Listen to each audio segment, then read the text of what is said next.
In the grand, hushed hall of St. Mary Mead, a chess grandmaster collapses mid-match, a poisoned glass at his side. Was it the ruthless opponent, driven by a past defeat?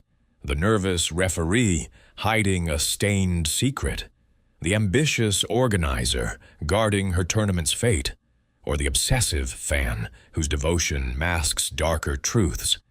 Enter Miss Jane Marple, whose keen eyes unravel a web of pride, fear, and betrayal. In just moments, a deadly move is exposed, and a killer's confession shocks all. Watch as every clue falls into place in this gripping tale of murder and mystery. Chapter 1. The Gambit Interrupted. The Grandmaster's Hall in St. Mary Mead was a study in hushed reverence, its high ceilings and polished oak floors lending an air of solemnity to the occasion. The annual St. Mary Mead chess tournament, a quaint but fiercely contested event, had drawn a modest crowd of enthusiasts, their murmurs blending with the faint, rhythmic ticking of the chess clock on the stage. At the center of the room, a long table bore a single chessboard, its black and white squares gleaming under the soft glow of a chandelier. The air carried a faint scent of wax polish and anticipation. Miss Jane Marple sat unobtrusively in the back row, her knitting needles clicking softly, a delicate counterpoint to the clock's measured pulse. Her presence was a curiosity to some, for she was no chess aficionado. Yet her old friend, Dr. Haydock, had insisted she attend, his ruddy face alight with enthusiasm as he described the match as a clash of titans. Miss Marple, ever indulgent of her friend's passions, had agreed, though her sharp blue eyes were less interested in the board than in the players and the crowd. People, she often thought, were far more revealing than pawns or rooks. On the stage, Sir Henry Blackwood, the celebrated Grandmaster, sat with an air of quiet authority. His wiry frame, clad in a tailored navy suit, seemed almost too slight for his reputation, but his piercing gray eyes and shock of white hair gave him a commanding presence. Opposite him was Viktor Kovalenko, a Ukrainian prodigy whose angular features and unblinking stare suggested a mind as sharp as a blade. The contrast was striking. Sir Henry's measured elegance against Victor's cold intensity, like a seasoned general facing a young warlord. The match had reached a critical juncture. Sir Henry, playing white, leaned forward, his fingers hovering over a knight before moving it with a flourish to a 5. A murmur rippled through the audience, quickly stifled by the referee, Mr. Reginald Thorpe, who stood nearby, his nervous hands adjusting his spectacles. Victor responded swiftly, sliding a bishop to c4, his expression unchanging. The clock ticked on, each move a silent duel in a war of wits. Miss Marple's needles paused as she observed the scene. She noted the small glass of water beside Sir Henry, its surface catching the light. Victor had a similar glass, untouched. Mrs. Eleanor Price, the tournament organizer, paced discreetly at the side of the stage, her sharp heels clicking against the wood. Her auburn hair was pinned tightly, and her smile, though polished, seemed strained. Near the front row, a lanky man in a worn tweed jacket, Mr. Thomas Finch, a known devotee of Sir Henry, scribbled furiously in a notebook, his eyes darting between the board and the Grandmaster. Then, without warning, the rhythm of the match shattered. Sir Henry's hand, poised to move a pawn, froze. A sharp gasp escaped him, and his face contorted in pain. The knight slipped from his fingers, clattering against the board as he clutched his chest. The crowd stirred, a collective intake of breath, as Sir Henry slumped forward, his head striking the table with a dull thud. Chess pieces scattered like fallen soldiers. Chaos erupted. Dr. Haydock sprang from his seat, his medical instincts overriding decorum, and pushed through the crowd to the stage. Mrs. Price called for order, her voice sharp but trembling. Mr. Thorpe fumbled with his whistle, its shrill note lost in the clamor. Miss Marple remained still, her knitting forgotten in her lap, her eyes taking in every detail. The overturned glass, the water pooling on the table, the faint smudge on its rim, and the fleeting expressions of those closest to the tragedy. Dr. Haydock knelt beside Sir Henry, his fingers searching for a pulse. After a moment, he looked up, his face grim. "He's gone," he said quietly. The words hung in the air, heavy as the silence that followed. Miss Marple's lips tightened. She thought of old Mr. Enderby, who had collapsed at a village fete, and how the cause had been far from natural. Her gaze lingered on the stage, on the players and their shadows. A game had ended, but another, far darker, had just begun. Chapter 2. The Scene of the Crime. The Grand Master's Hall, so recently a temple of quiet concentration, had transformed into a hive of agitation. The air, once thick with the anticipation of intellectual triumph, now carried the sharp tang of fear and suspicion. Spectators milled about, their whispers rising like a low tide, while ushers attempted to herd them toward the exits. On the stage, the chessboard lay in disarray, its scattered pieces a silent testament to the tragedy that had unfolded. Sir Henry Blackwood's body remained slumped in his chair, covered now with a white cloth hastily procured from a nearby table. The chess clock, oblivious to the chaos, continued its relentless ticking until Mr. Reginald Thorpe, the referee, reached over with a trembling hand to silence it. Miss Jane Marple sat calmly in her corner, her knitting untouched since the moment of Sir Henry's collapse. Her eyes, bright and unyielding despite her years, moved methodically across the scene. She noted the positions of those closest to the stage. Mrs. Eleanor Price, the tournament organizer, stood near the wings, issuing crisp instructions to a flustered assistant. Victor Kovalenko, the opponent, lingered by the table, his face a mask of studied neutrality. And Mr. Thomas Finch, the devoted fan, hovered at the edge of the crowd, his notebook clutched tightly to his chest. Miss Marple's mind, as sharp as the needles in her lap, began to weave a pattern from these observations, much as she might piece together a village scandal back in St. Mary Mead. Inspector Dermot Craddock arrived with the efficiency of a man accustomed to order in the face of calamity. His lean frame and keen eyes marked him as a detective of both experience and intuition, though he carried himself with a modesty that endeared him to Miss Marple. She had worked with him before, in matters less grand, but no less deadly, and she knew his methodical approach would serve well here. He was accompanied by Sergeant Lake, a younger officer with a notepad already in hand, and Dr. Haydock, who had remained by the body, his medical bag open at his feet. "Miss Marple," Craddock greeted her with a nod as he passed, his voice low but warm. "I didn't expect to find you here."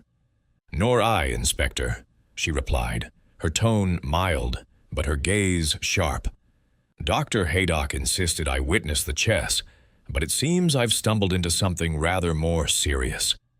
Craddock's lips twitched, acknowledging her knack for being present at such moments.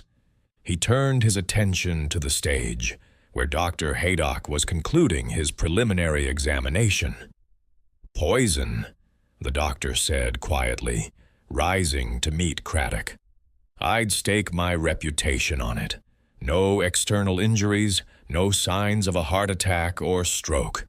The suddenness, the gasping, It points to something ingested and quickly acting.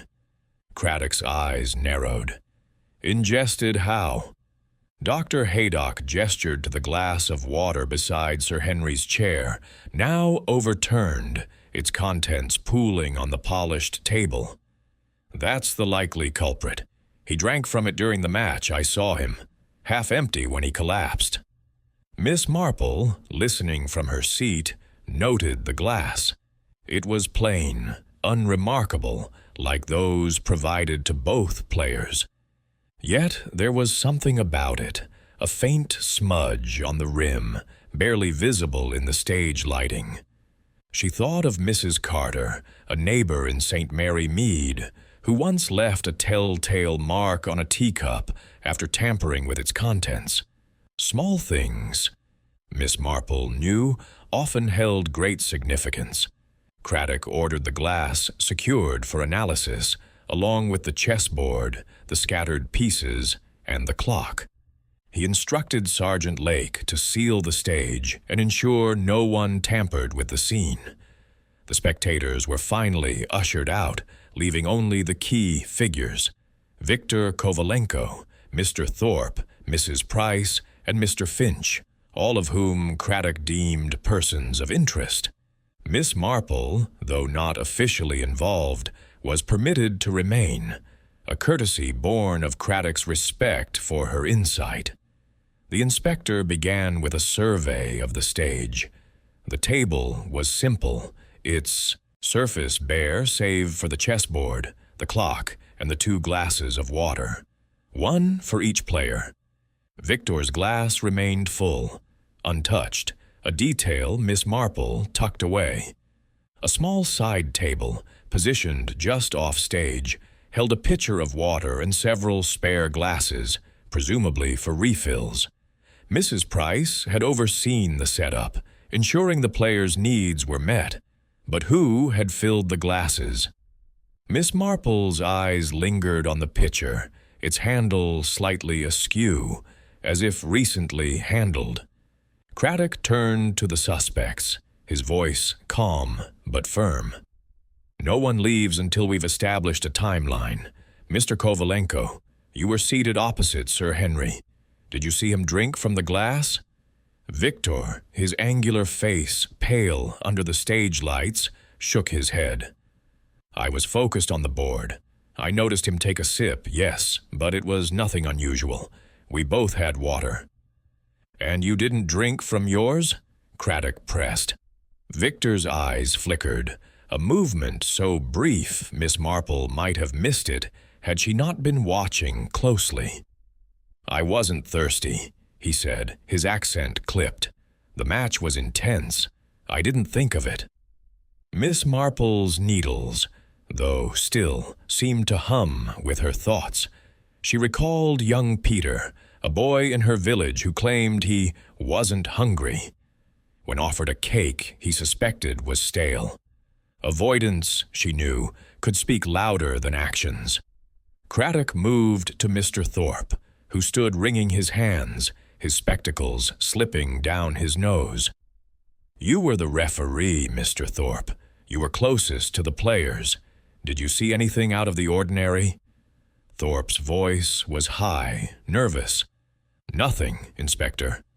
I was watching the moves, ensuring the rules were followed. Sir Henry moved his knight, then Victor, his bishop. It was all quite normal until... He trailed off, glancing at the covered body. Miss Marple noted Thorpe's overcoat, draped over a chair near the side table. Its cuff bore a faint stain, dark and irregular, not unlike the chemical marks she'd seen on Mr. Wilson's apron when he worked in his chemist's shop. Could it be relevant? She made a mental note to mention it to Craddock later. Mrs. Price stepped forward, unprompted, her posture rigid with authority. Inspector, this is a tragedy, but I assure you everything was in order. I personally checked the stage before the match. The water, the glasses, everything was prepared by my staff. And who poured the water? Craddock asked. Mrs. Price hesitated, a crack in her polished demeanor. "One of the volunteers, I believe. I'd have to check the roster." Miss Marple's mind drifted to Mrs. Eldridge, a woman in St. Mary Mead, who delegated tasks to avoid scrutiny. Delegation, she thought, could be a convenient shield. Finally, Craddock turned to Mr. Finch, who stood apart, his notebook now tucked into his pocket. "You were near the stage before the match, Mr. Finch. Why?" Finch flushed, his lanky frame seeming to shrink. "I'm a fan of Sir Henry's. I wanted to see him up close, to note his opening moves. I've followed his career for years." "Did you approach the table?" Craddock's tone was neutral, but his eyes were sharp. No, Finch said quickly. "I stayed in the front row. I didn't touch anything." Miss Marple observed Finch's hands, one of which rested near his pocket, where she'd seen a small vial earlier. She thought of Tommy Pierce, a boy in her village who collected odd objects, one of which had once concealed a dangerous secret. Was Finch's vial a mere eccentricity, or something more? Craddock dismissed the suspects temporarily, instructing them to remain in the hall's anteroom. He conferred with Dr. Haydock, who reiterated his suspicion of poison, likely an alkaloid given the rapid onset of symptoms. "We'll need the lab results to be certain," Haydock said, "but I'd wager it was in the water. The glass is our best lead." As the police secured the scene, Miss Marple rose, her movements slow but deliberate. She approached the stage, her eyes scanning the side table. The pitcher was half full, its contents undisturbed, but the spare glasses caught her attention. One had a faint smudge, similar to the one on Sir Henry's glass. She bent closer, her shawl brushing the table's edge, and noted a slight residue on the rim, barely visible, but unmistakable to her practiced eye. "Inspector," she said softly, drawing Craddock's attention, "you might want to have these glasses tested as well, and perhaps the pitcher. One never knows where a clue might hide." Craddock followed her gaze, his expression thoughtful. "You're thinking someone swapped the glasses?" Miss Marple smiled faintly. "I'm thinking, Inspector, that people are rarely as careful as they believe. In St. Mary Mead, I once saw a woman poison a jam jar by mistake, thinking it was sugar syrup. The smallest oversight can reveal the greatest intent." Craddock nodded, signaling Sergeant Lake to collect the additional items. As the police worked, Miss Marple returned to her seat, her mind racing. The hall, now nearly empty, felt larger, its shadows deeper. She thought of the chessboard, its pieces scattered like lives disrupted. Each suspect had been near the stage, each with a motive as old as human nature. Ambition, envy, desperation, or devotion twisted into something darker. Viktor Kovalenko, with his cold precision, stood to gain the most. A tournament victory could cement his reputation. Mr. Thorpe's nervous demeanor suggested a man hiding something, though whether it was guilt or mere anxiety remained unclear. Mrs. Price's ambition for the tournament's success was palpable, and a scandal could ruin her. Mr. Finch's obsession with Sir Henry bordered on the fanatical, and such devotion could curdle into betrayal. Miss Marple's thoughts turned to her village, to the small dramas that mirrored great crimes. She recalled Mrs. Barton, who had tampered with a rival's preserves to win a baking contest, her crime uncovered by a single misplaced spoon.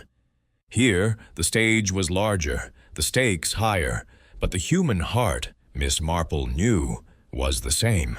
She would watch and listen and piece together the puzzle, for in the quiet corners of St. Mary Mead, or a grand hall, truth had a way of revealing itself to those who looked closely.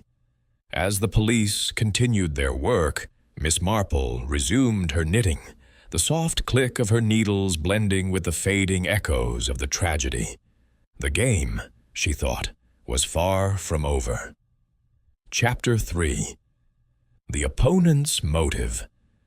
The anteroom of the Grand Master's Hall was a stark contrast to the grandeur of the main stage. Its walls, lined with faded portraits of past chess champions, seemed to close in on the small group gathered there, their faces taut with the weight of recent events. A single window let in the gray light of a late afternoon, casting long shadows across the worn carpet.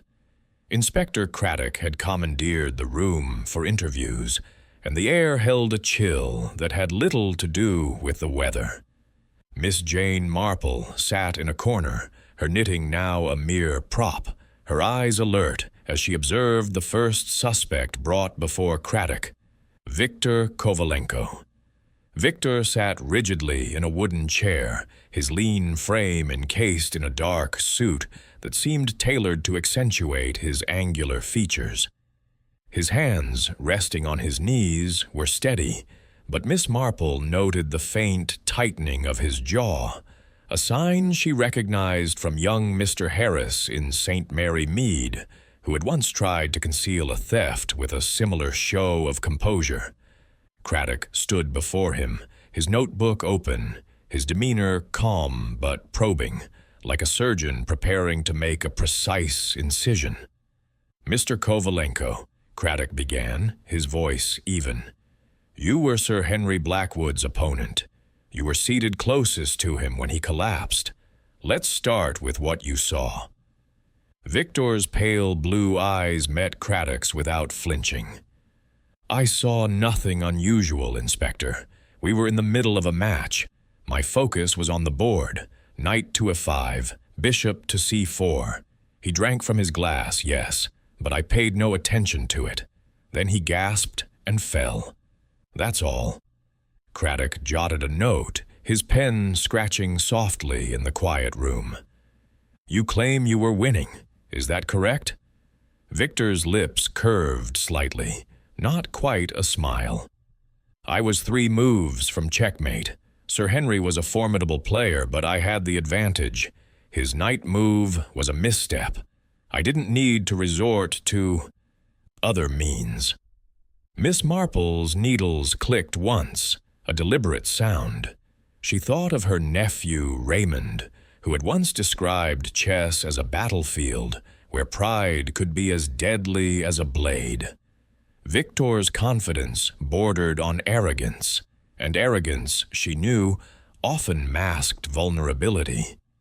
She watched his hands again, still steady, but one finger tapped almost imperceptibly against his knee when Craddock mentioned the glass. "You didn't drink from your own glass," Craddock said, his tone conversational but sharp-edged. "Why not?"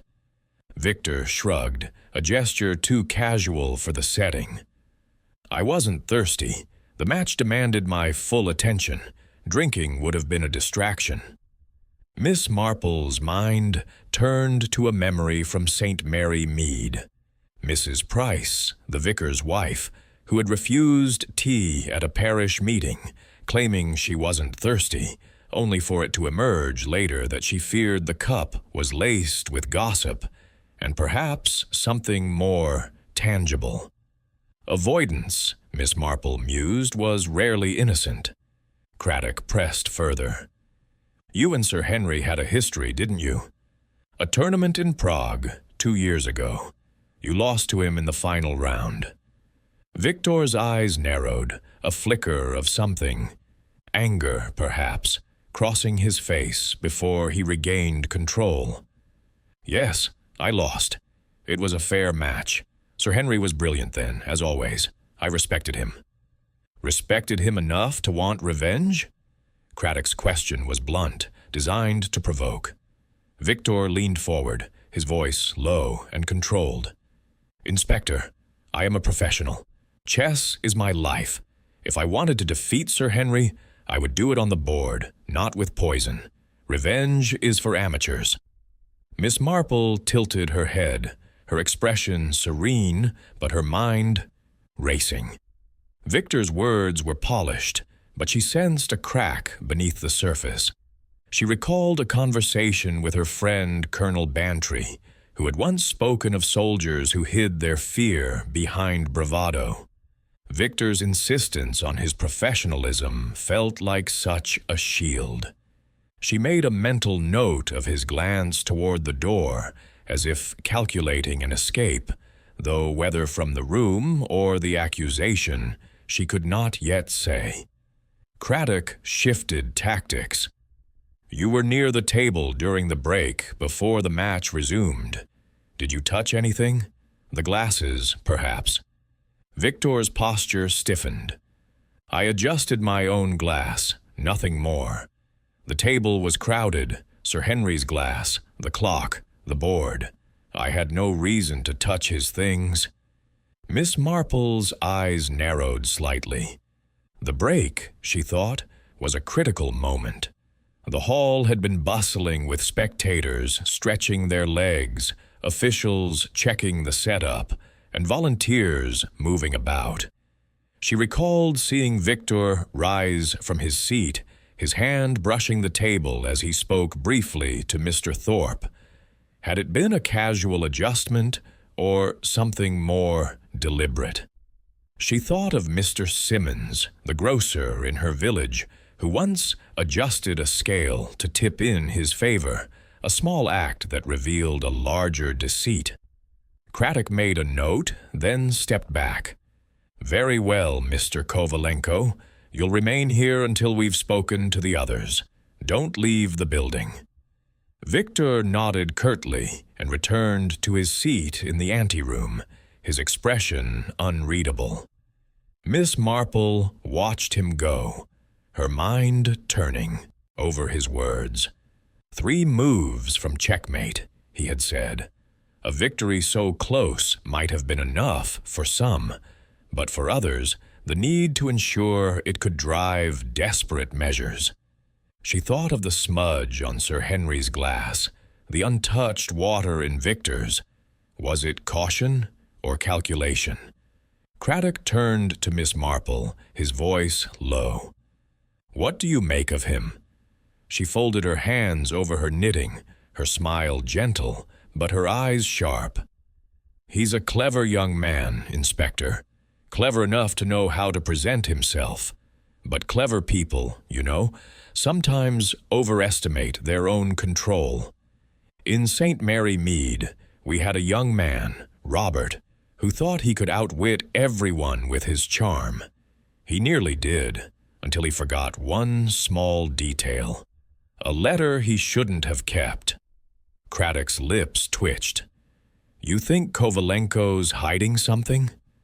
I think, Miss Marple said softly, that he's telling us what he wants us to hear. But what he isn't saying, that's what interests me. Craddock nodded, accustomed to her cryptic wisdom. He glanced at his notebook, then at the anteroom where the other suspects waited. Thorpe's next. He was jittery as a cat when I saw him on the stage. Miss Marple inclined her head. Yes, Mr. Thorpe is nervous, but nerves, Inspector, can mean many things. Guilt, fear, or simply the discomfort of being near tragedy. We shall see. As Craddock moved to summon the referee, Miss Marple's thoughts lingered on Victor. His motive was clear. A victory over Sir Henry would have restored his reputation after the Prague defeat, perhaps securing sponsorships that had slipped away. But poison was a coward's weapon, and Victor struck her as anything but cowardly. Still, she knew from experience that pride could twist even the boldest into acts of desperation. She would watch him closely, for in the game of human nature, as in chess, the most dangerous moves were often the ones least expected. Chapter 4. The Referee's Nerves. The anteroom of the Grand Master's hall seemed to shrink further as Mr. Reginald Thorpe was ushered in for questioning.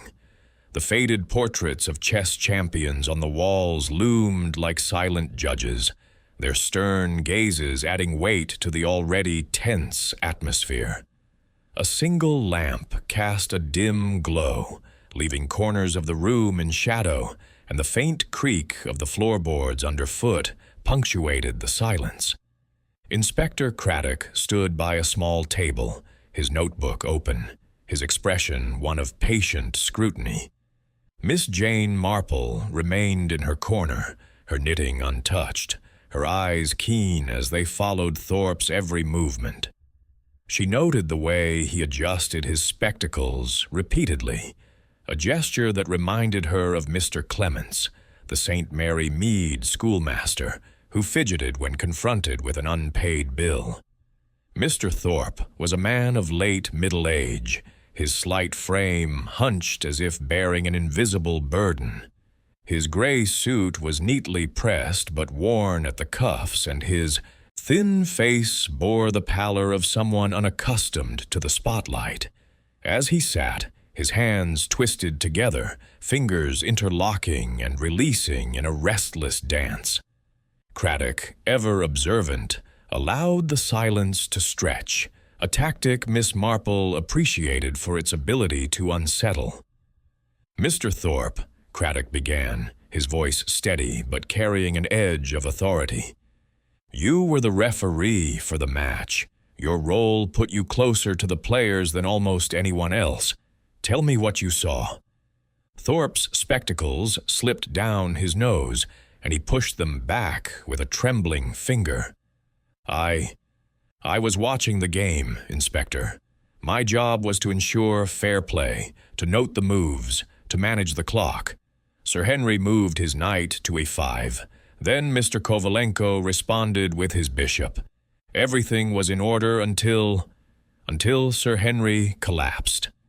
His voice faltered, and he glanced toward the door, as if longing to escape the room's confines. Craddock's pen hovered over his notebook. "You were standing near the table. Did you see Sir Henry drink from his glass?" Thorpe hesitated, his eyes darting to the side. I suppose he did. I wasn't watching him every moment. My attention was on the board, you see. The players' moves are recorded, and I had to be precise." Miss Marple's lips pursed slightly.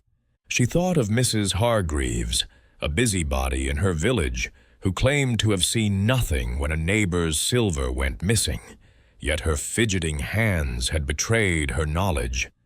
Thorpe's nervousness was palpable, but was it the anxiety of witnessing a tragedy, or something deeper? She noted his overcoat, still draped over a chair in the corner of the anteroom, its stained cuff catching the lamplight. The mark was faint, almost imperceptible, but it reminded her of a spill in Mr. Wilson's chemist shop, a chemical that left a stubborn residue. Craddock leaned forward, his tone conversational but probing. "You adjusted the chess clock several times during the match, didn't you? That put you within reach of Sir Henry's glass." Thorpe's hands froze, then resumed their restless twisting. "I only touch the clock when necessary, Inspector, to reset it after each move, as per the rules. I didn't go near his glass. Why would I?" "Why indeed?" Craddock said, his eyes narrowing. "You've officiated at tournaments before, Mr. Thorpe. You knew Sir Henry, didn't you, and Mr. Kovalenko?" Thorpe nodded, his movements jerky. "I've refereed for years, yes. I knew Sir Henry by reputation. Everyone in chess does. A brilliant man, though. Distant. Mr. Kovalenko, I've seen at other events. He's intense, very focused, but I had no personal dealings with either." Miss Marple tilted her head, her expression serene, but her mind alert.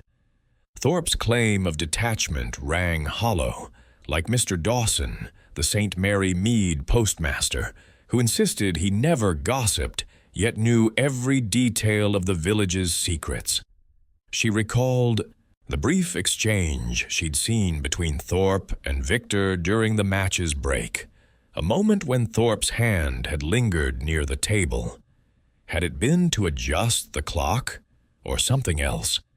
She made a mental note to ask Craddock about the clock's position relative to the glass. Craddock shifted his approach. "You seem nervous, Mr. Thorpe, more than one might expect, even given the circumstances. Is there something you're not telling me?" Thorpe's spectacles slipped again, and he fumbled to adjust them. "Nervous? Of course I'm nervous, Inspector. A man died in front of me. I'm not used to this sort of thing. I'm a schoolmaster by trade, retired now. Chess is my passion, but I'm no detective." Miss Marple's needles clicked softly, a deliberate sound to mark her thoughts. She knew from experience that nerves could stem from many sources: guilt, fear of discovery, or simply the strain of being near tragedy. In St. Mary Mead, young Miss Emily had been a bundle of nerves when questioned about a stolen brooch, not because she was guilty, but because she feared her brother's involvement. Was Thorpe's agitation similar, or did it conceal a more sinister truth? Craddock jotted a note, then glanced at the overcoat in the corner. "That's yours, I presume?" It was near the stage during the match. Thorpe followed his gaze, his face paling further. "Yes, it's mine. I left it there before the match began. It was warm in the hall, you see." "There's a stain on the cuff," Craddock said, his tone neutral but his eyes sharp. "Care to explain it?" Thorpe's hands clenched and he swallowed hard. "A stain? Oh, that's probably ink. I was marking papers before I came here. Retirement doesn't mean idleness, you know. I still tutor." Miss Marple's eyes narrowed. Ink was a plausible explanation, but the stain's hue, dark with a faint greenish tint, suggested something less innocent. She recalled a bottle of cleaning fluid in Mr. Wilson's shop that left a similar mark when spilled. Could Thorpe have handled something more dangerous? She resolved to mention the stain to Craddock later, perhaps suggesting a chemical analysis. Craddock made another note, then stepped back. "Very well, Mr. Thorpe. Stay in the anteroom with the others. We'll speak again if needed." Thorpe rose unsteadily, his spectacles slipping once more as he shuffled to the door. Miss Marple watched him go, her mind turning over his words. His nervousness was excessive, even for a man unaccustomed to such events. She thought of the chess clock, its buttons within arm's reach of Sir Henry's glass. A referee's duties required precision, but also proximity. Had Thorpe used that proximity to his advantage, or was he merely a bystander caught in the wrong place? Craddock turned to Miss Marple, his voice low. "He's shaken, but that could be shock. What's your take?" Miss Marple folded her hands over her, knitting, her smile gentle, but her eyes keen. "Mr. Thorpe is a man out of his depth, Inspector. He reminds me of Mr. Jenkins, a clerk in St. Mary Mead, who panicked when a till came up short. He wasn't guilty, but he knew more than he let on. Mr. Thorpe's nerves may be innocent, but that stain on his coat? I'd have it looked at. Small things, you know, can tell large stories." Craddock nodded, his expression thoughtful. "I'll have the coat sent to the lab with the glass. Anything else catch your eye?" Miss Marple's gaze drifted to the door where Thorpe had exited. "His hands, Inspector. They never stopped moving, except when you mentioned the glass. That's when they froze. In my experience, a pause like that means something has struck home." Craddock's lips twitched, a sign he valued her insight. "I'll keep that in mind. Mrs. Price is next. She's been hovering like a hawk, insisting the tournament must go on. Miss Marple inclined her head. Ambition is a powerful force, Inspector. It can blind people to what's right in front of them, but it can also make them careless. We shall see what Mrs. Price reveals.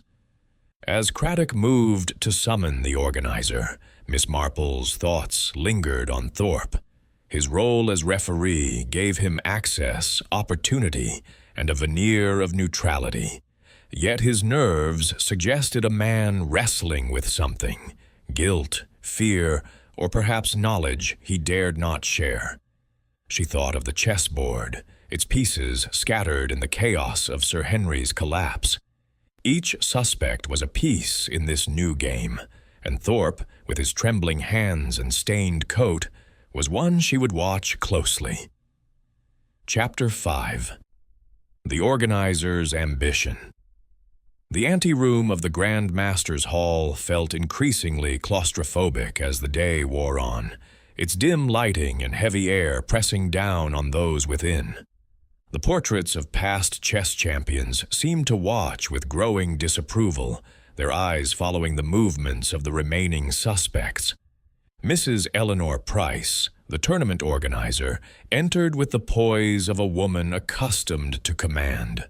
Her auburn hair was swept into a tight chignon, and her tailored emerald dress accentuated her sharp features, softened only by a practiced smile that never quite reached her eyes.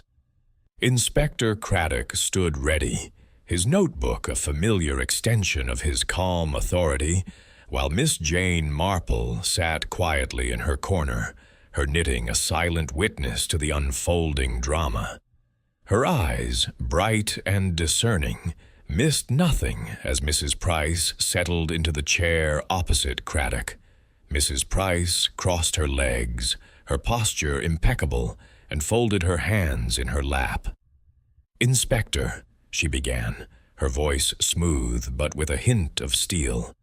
"This tragedy is devastating, but I assure you, my staff and I took every precaution to ensure the tournament ran flawlessly. I trust you'll resolve this quickly, so we can continue." Craddock raised an eyebrow, his pen poised. "Continue? A man is dead, Mrs. Price. Surely the tournament can wait." Her smile tightened, a flicker of irritation crossing her face before she smoothed it away. "Of course, Inspector. I don't mean to sound callous. Sir Henry was a legend, and his loss is a blow to the chess world. But this tournament is a cornerstone of St. Mary Mead's cultural calendar. Sponsors, participants, the press, they're all watching. A scandal could ruin years of work." Miss Marple's needles paused, her mind turning to Mrs. Eldridge, a St. Mary Mead matron who had orchestrated the village fete with similar fervor, only to falter when a theft threatened her reputation. Ambition, Miss Marple knew, could be a double-edged sword, driving both excellence and desperation. She noted Mrs. Price's manicured fingers, which twitched slightly as she spoke of sponsors. A detail, perhaps, but one worth remembering. Craddock's voice remained even. "Let's focus on the facts, Mrs. Price. You oversaw the setup for the match. Who prepared the players' water glasses?"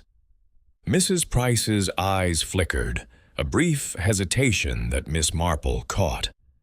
"One of my volunteers," she said. "I believe it was Clara, our events assistant.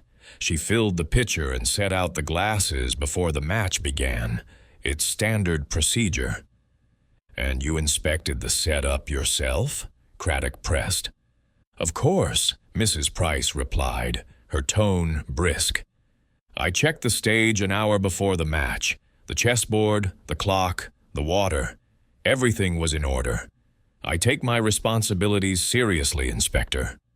Miss Marple tilted her head, her expression serene, but her thoughts sharp. Mrs. Price's confidence was formidable, but it reminded her of Mrs. Barton, who had boasted of her perfect preserves while hiding a tampering scandal. She recalled seeing Mrs. Price on the stage before the match, adjusting a chair and glancing at the side table where the pitcher sat. Had her inspection been as thorough as she claimed, or had it provided an opportunity? Craddock jotted a note. "You were near the stage during the break, weren't you? Did you see anyone approach the table?" Mrs. Price's lips pursed, as if weighing her response. "The break was chaotic, Inspector. Spectators were milling about, and the players stepped away briefly.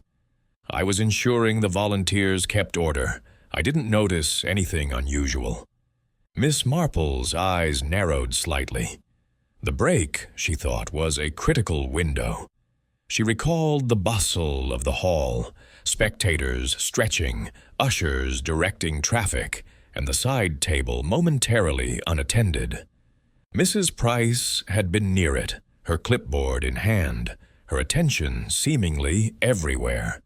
Yet Miss Marple knew from experience that a busy demeanor could mask deliberate intent, as when Mrs. Hargreaves had distracted a crowd to slip a note into a rival's pocket. Craddock shifted his approach. "You've worked hard to make this tournament a success, Mrs. Price. I understand there's a significant sponsorship deal at stake. A scandal like this could jeopardize it." Mrs. Price's smile faltered, her eyes flashing with something close to anger. "I won't deny the sponsorship is important, Inspector. The tournament's growth depends on it. But to suggest I'd allow anything to compromise its integrity is absurd. I've poured years into building its reputation." Miss Marple's needles clicked softly, a deliberate punctuation. She thought of Mr. Grayson, a St. Mary Mead merchant who had staked his livelihood on a new shop, only to cut corners when funds ran low. Mrs. Price's ambition was clear, but had it driven her to protect her event at any cost? The smudge on Sir Henry's glass, the untouched pitcher, the spare glasses on the side table, all pointed to someone with access and opportunity. Mrs. Price, as organizer, had both. Craddock leaned forward, his voice low but firm. "Did you know Sir Henry personally, or Mr. Kovalenko?" Mrs. Price's expression softened, but her eyes remained guarded. "I met Sir Henry at previous tournaments. He was a gentleman, if somewhat aloof. Mr. Kovalenko is newer to the circuit, but his talent is undeniable. I had no personal connection to either, only professional courtesy." Miss Marple's mind drifted to a St. Mary Mead widow, Mrs. Langley, who claimed mere acquaintance with a man she later admitted to resenting. Mrs. Price's detachment felt rehearsed, and Miss Marple wondered if there was history beneath her polished exterior. She made a mental note of Mrs. Price's glance toward the anteroom door, where the other suspects waited. Was it nerves, or a calculation of who might speak next? Craddock made another note, then glanced at the side table, now cordoned off by Sergeant Lake. "The pitcher and spare glasses are being tested, Mrs. Price. If anything was tampered with, we'll find it. Is there anything else you'd like to tell me?" Mrs. Price's posture stiffened, her smile returning like a mask. "Nothing, Inspector. I've told you everything I know. I trust you'll handle this discreetly to protect the tournament's reputation." Craddock's expression remained impassive. "We'll handle it as the evidence dictates. Please remain in the anteroom with the others." Mrs. Price rose, her movements graceful but deliberate, and exited with a nod. Miss Marple watched her go, her mind turning over the organizer's words. The sponsorship deal was a powerful motive, for a ruined tournament could mean financial and professional disaster. Yet Mrs. Price's composure suggested a woman who planned carefully, perhaps too carefully. Miss Marple thought of the side table, its pitcher and glasses so innocently placed, yet so perfectly positioned for a subtle act of sabotage. Craddock turned to Miss Marple, his voice low. "She's a cool one. Too cool, perhaps. What do you think?" Miss Marple folded her hands over her knitting, her smile gentle, but her eyes sharp.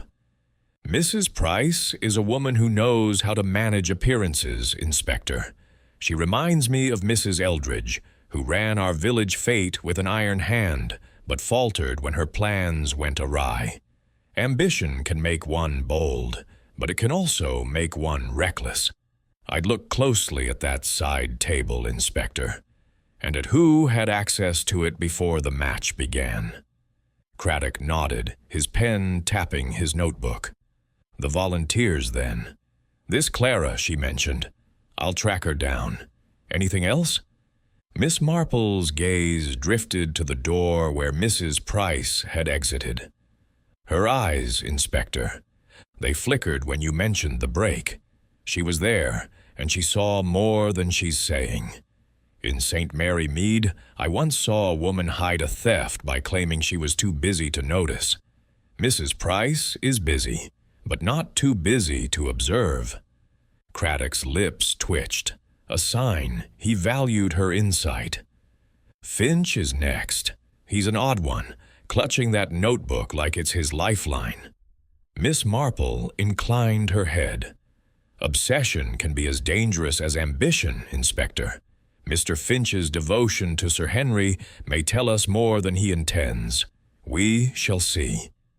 As Craddock moved to summon the fan, Miss Marple's thoughts lingered on Mrs. Price. Her role as organizer gave her unparalleled access to the stage, the glasses, and the very rhythm of the event. Yet her insistence on continuing the tournament suggested a focus on reputation over remorse. Miss Marple thought of the chessboard, its pieces scattered in the wake of tragedy. Mrs. Price was a queen in this game, moving with authority, but even queens could fall if their moves were miscalculated. Chapter 6. The Fan's Obsession. The anteroom of the Grand Master's Hall had grown stifling, the air thick with the residue of tension and unspoken fears. The single lamp flickered, casting uneven shadows across the faded portraits that lined the walls, their stern faces seeming to judge the proceedings below. Inspector Craddock stood with his usual calm authority, his notebook open, ready to dissect the next suspect's words. Miss Jane Marple sat in her corner, her knitting untouched, her eyes sharp as they followed Mr. Thomas Finch, the final suspect, as he entered. His lanky frame seemed to fold into itself, as if trying to shrink from scrutiny, and his worn tweed jacket hung loosely on his shoulders. In his hand, he clutched a tattered notebook, its pages dog-eared and smudged, a relic of his devotion to Sir Henry Blackwood. Finch sat awkwardly, his long legs crossed at the ankles, his free hand fidgeting with the edge of his notebook. His eyes, wide and slightly feverish, darted around the room before settling on Craddock. Miss Marple noted the faint sheen of sweat on his forehead, despite the coolness of the room.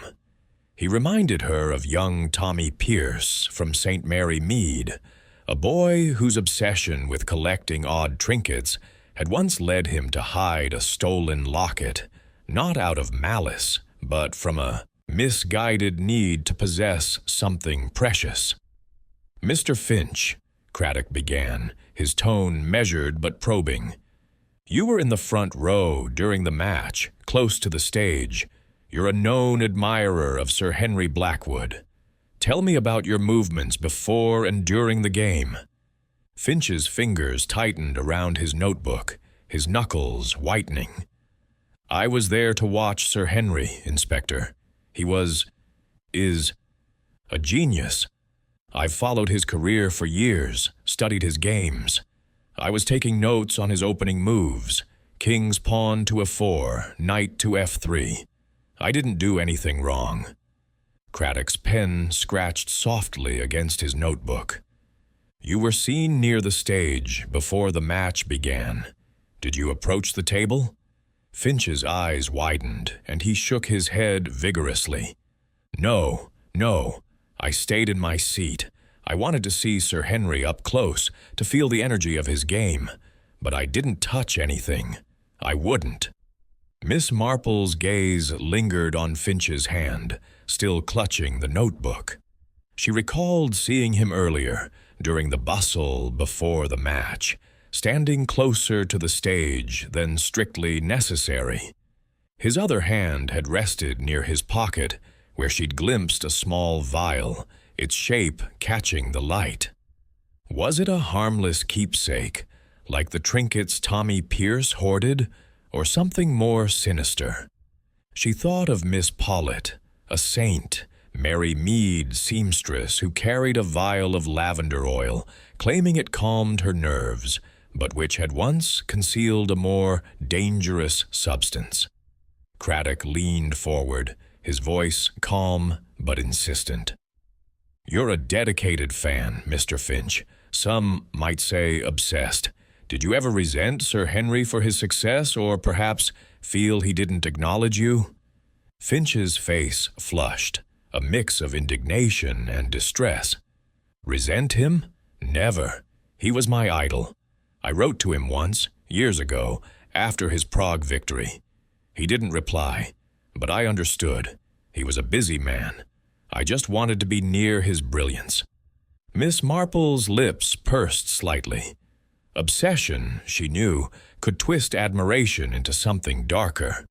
In St. Mary Mead, Mr. Travers, a gardener, had once tended a neighbor's roses with such devotion that he sabotaged a rival's blooms to ensure his own were praised. Could Finch's reverence for Sir Henry have curdled into betrayal? She noted his nervous glance toward the door, as if he feared what the other suspects might say. Craddock's eyes narrowed. You were seen with a vial in your pocket, Mr. Finch. Care to explain what it is? Finch's hand flew to his pocket, then froze, as if caught in a trap. It's just a keepsake, he stammered. A small bottle of ink for my notes. I use a fountain pen, see?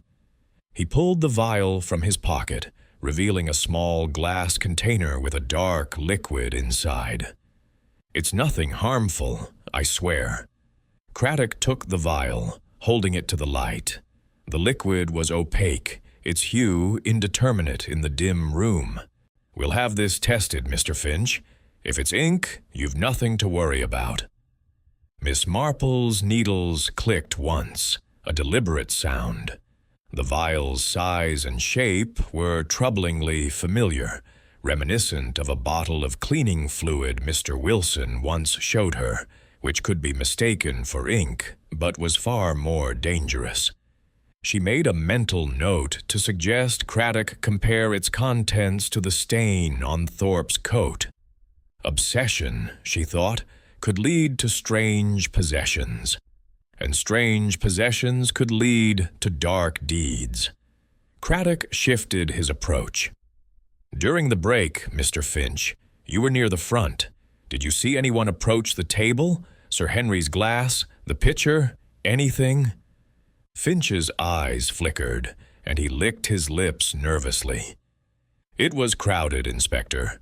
People were moving about, talking.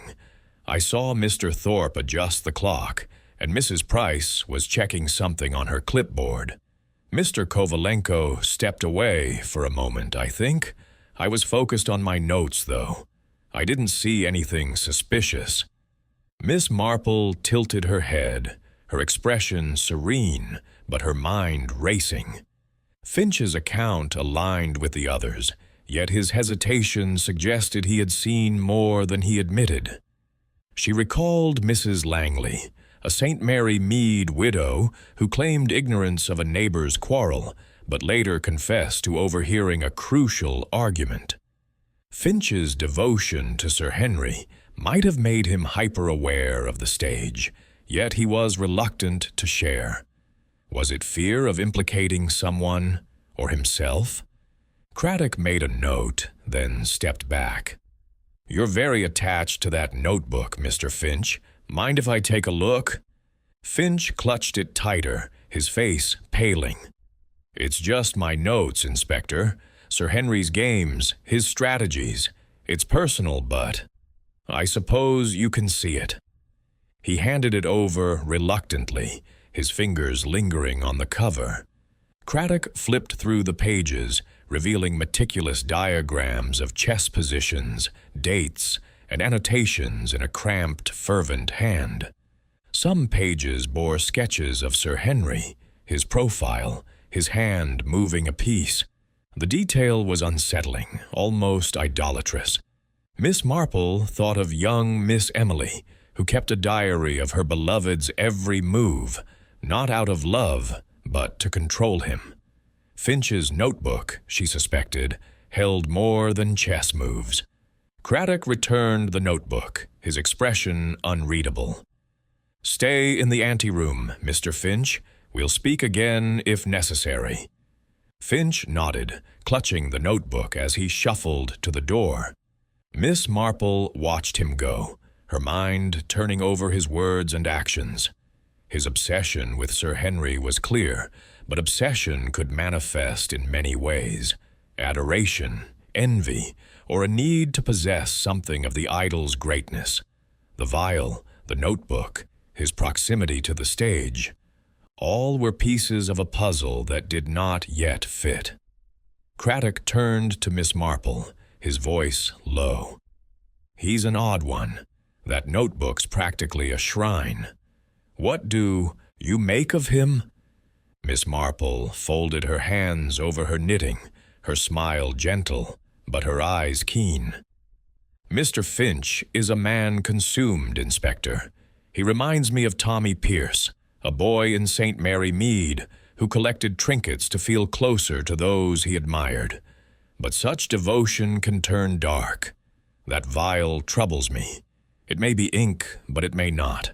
And his hesitation when you asked about the break suggests he saw something he's afraid to admit." Craddock nodded, his pen tapping his notebook. "I'll have the vial analyzed with the glass and Thorpe's coat. If there's a connection, we'll find it. Anything else?" Miss Marple's gaze drifted to the door where Finch had exited. "His notebook, Inspector.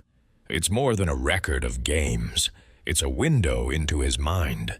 I'd look closely at what he wrote, not just about chess, but about Sir Henry. Obsession, you know, often reveals itself in the margins." Craddock's lips twitched, a sign he valued her insight. "We're done with the initial interviews. I'll check with the lab about the glass and pitcher. Care to join me for a look at the stage again?" Miss Marple inclined her head. "I think I shall, Inspector. The stage, after all, is where this tragedy was set. And stages, like people, have a way of hiding their secrets in plain sight." As Craddock led the way back to the hall, Miss Marple's thoughts lingered on Finch. His devotion to Sir Henry was a powerful force, but whether it drove him to harm or merely to witness, she could not yet say. The chessboard, with its scattered pieces, remained a metaphor for the case. Each suspect a piece, each move a clue, and the truth a checkmate yet to be played. Chapter 7. The clues assemble. The Grand Master's hall, now emptied of its spectators, felt cavernous and cold, its high ceilings swallowing the faint echoes of footsteps. The stage, still cordoned off by Sergeant Lake's diligent tape, bore the silent scars of the tragedy. The chessboard with its scattered pieces, the overturned glass, and the now silent clock. Inspector Craddock stood near the table, his notebook tucked under his arm, as he surveyed the scene with a practiced eye. Miss Jane Marple followed at a slower pace, her shawl draped loosely over her shoulders, her expression serene, but her mind a whirl of connections and possibilities. The forensic team had just delivered their preliminary report, and its contents had sharpened the air with new urgency. Dr. Haydock joined them, his medical bag still at his side, his ruddy face etched with concern. "It's confirmed, Craddock," he said, his voice low.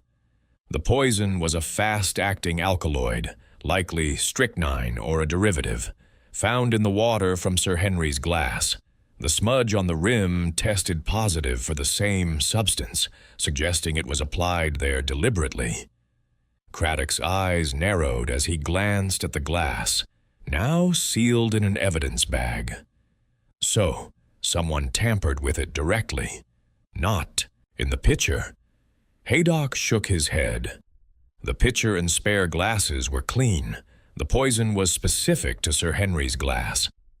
Miss Marple's lips pursed slightly, her thoughts drifting to a long-ago incident in St. Mary Mead, where Mrs. Carter had laced a single teacup with a sedative to silence a gossiping rival. The precision of such an act required both opportunity and intent, and she began to mentally map the movements of the suspects around the stage. Viktor Kovalenko had been seated opposite Sir Henry, his own glass untouched. Mr. Thorpe had hovered near the clock, his nervous hands within reach of the table. Mrs. Price had inspected the setup, her authority granting her access to every detail. And Mr. Finch, with his fervent devotion, had lingered close enough to observe or act. Craddock turned to Miss Marple, his voice low. "This narrows it down, but not enough. Whoever did this had to get close to the glass without being noticed. Any thoughts?" Miss Marple's eyes drifted to the side table, where the pitcher and spare glasses had stood. "The break, Inspector," she said softly. "That's when it happened. The hall was busy, the stage momentarily unattended. Someone could have slipped the poison onto the rim while attention was elsewhere. In St. Mary Mead, I once saw a woman swap a sugar cube for something less innocent during a tea party. It took only a moment, and no one saw." Craddock nodded, his pen tapping his notebook. The break was chaotic. Kovalenko stepped away briefly. Thorpe was fussing with the clock. Price was directing her staff, and Finch was in the front row, watching like a hawk. Any of them could have done it. Miss Marple tilted her head, her gaze lingering on the chessboard. "But not all had equal opportunity, Inspector. Victor was closest, yet his glass was untouched. A curious choice if he meant to deflect suspicion. Mr. Thorpe's nerves suggest he saw something, or perhaps did something. Mrs. Price's role gave her access to the setup before the match, but she'd need a reason to risk her tournament. And Mr. Finch, his obsession with Sir Henry makes him unpredictable. Obsession can be a motive, but it can also be a distraction." Haydock, listening, rubbed his chin. The alkaloid's potency means it acted fast, within minutes of ingestion. Sir Henry drank during the match, so the poison was likely applied just before or during the break. The smudge suggests a liquid or paste, something easily wiped onto the rim. Miss Marple's needles clicked once, a deliberate sound. She thought of Mr. Wilson's chemist shop, where a bottle of cleaning fluid had once been mistaken for a harmless tonic. The vial in Finch's pocket came to mind, as did the stain on Thorpe's coat. "Inspector," she said, "have you had Mr. Finch's vial tested yet? And Mr. Thorpe's coat?" Craddock glanced at her, his expression thoughtful. "The vial's with the lab now. Finch claims it's ink, but we'll know soon enough. The coat's stain is being analyzed too. Early tests suggest it's not ink, but something chemical. We're waiting on specifics." Miss Marple nodded, her mind turning to the stage's layout. The chess table was central, flanked by the players' chairs. The clock sat between them, slightly to the right near Sir Henry's glass. The side table, just off stage, held the pitcher and spare glasses, accessible to anyone who approached under the guise of official business. She recalled the bustle of the break, Victor stretching his legs, Thorpe adjusting the clock, Mrs. Price conferring with a volunteer, and Finch scribbling in his notebook, his eyes rarely leaving the stage. "Inspector," she said, her voice gentle but firm, "the side table is key. Whoever poisoned the glass needed access, but also a moment of distraction. I'd ask your Sergeant Lake to question the volunteers again, particularly Clara, who Mrs. Price said prepared the water. And perhaps check if anyone saw Mr. Finch move from his seat during the break." Craddock made a note, his pen moving swiftly. "Good point. Clara's statement was vague. She said she filled the pitcher but didn't handle the glasses directly. I'll press her on that. As for Finch, a few spectators mentioned he was restless, but no one saw him approach the stage." Miss Marple's eyes gleamed with quiet intensity. "Restlessness can be revealing, Inspector. In St. Mary Mead, young Peter was restless before he confessed to stealing apples, not because he was guilty, but because he knew who was. Mr. Finch's notebook might hold more than chess moves. I'd look at it again, if you can." Craddock's lips twitched, a sign he appreciated her insight. "I'll have Lake go through it.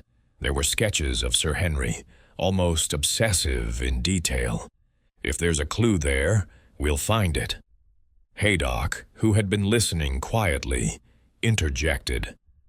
"The poison's delivery bothers me. A smudge on the rim suggests it was applied hastily, perhaps in a moment of opportunity. But why not the pitcher? It would have been easier to tamper with." Miss Marple's smile was faint but knowing. "Because, Dr. Haydock, the pitcher would have poisoned both players. The killer wanted only Sir Henry. It's personal, you see. Like Mrs. Barton in my village, who tampered with one jar of preserves to ensure her rival's defeat. The precision tells us something about the mind behind it." Craddock glanced at the stage, his expression grim. "So, we're looking for someone with access, opportunity, and a specific grudge against Sir Henry. Kovalenko had the motive, his loss in Prague. Price had the access and a stake in the tournament's success. Thorpe was close enough to act, and his nerves suggest he's hiding something. Finch's obsession could have turned sour." Miss Marple inclined her head. "And yet, Inspector, we mustn't forget the human heart. Motives are not always what they seem. In St. Mary Mead, I once thought a man stole from spite, only to learn it was love that drove him. We must look beyond the obvious." Craddock nodded, his gaze returning to the stage. "I'll have the team double-check the table's surroundings. Any fingerprints, residue, anything we missed. And I'll get statements from the volunteers about the break. You're staying for this, I presume?" Miss Marple's eyes twinkled. "I wouldn't dream of leaving, Inspector. The game, you see, is only just beginning."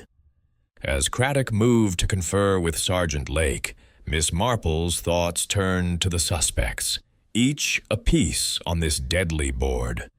Victor's pride, Thorpe's nerves, Price's ambition, Finch's obsession, all were threads in a tapestry yet to be woven. She thought of the smudged glass, the untouched pitcher, the stained coat, and the mysterious vial. The truth, she knew, lay in the small things, the overlooked details that revealed the human soul. And in St. Mary Mead, as in the Grand Master's Hall, those details were her domain. Chapter 8. A Village Parallel. The Grandmaster's Hall, though emptied of its earlier bustle, seemed to hold its breath as evening settled over St. Mary Mead. The stage, still cordoned off with yellow tape, stood like a silent witness to the tragedy, its chessboard frozen in disarray, a knight toppled beside a scattered pawn. The air carried a faint chill, and the dim lights cast long shadows that danced across the polished floor. Inspector Craddock had retreated to Dr. Haydock's parlor nearby, a cozy room with a crackling fire and shelves lined with medical tomes to review the case's progress. Miss Jane Marple sat by the hearth, her shawl draped over her shoulders, her knitting resting in her lap. Her eyes, bright and unwavering, reflected the firelight as she turned over the clues in her mind, piecing them together with the precision of a master weaver. Craddock spread his notes on a small table, his brow furrowed. The lab results confirm the poison was strychnine, applied to the rim of Sir Henry's glass. No traces in the pitcher or spare glasses. Whoever did this was precise, targeting only him. He glanced at Miss Marple, who nodded slightly, her expression serene but attentive. Dr. Haydock, pouring tea from a chipped porcelain pot, added, "Strychnine's not easy to come by.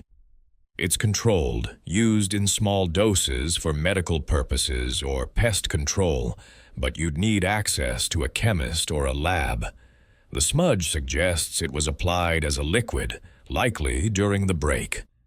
Miss Marple sipped her tea, her thoughts drifting to her village, where small acts often mirrored great crimes.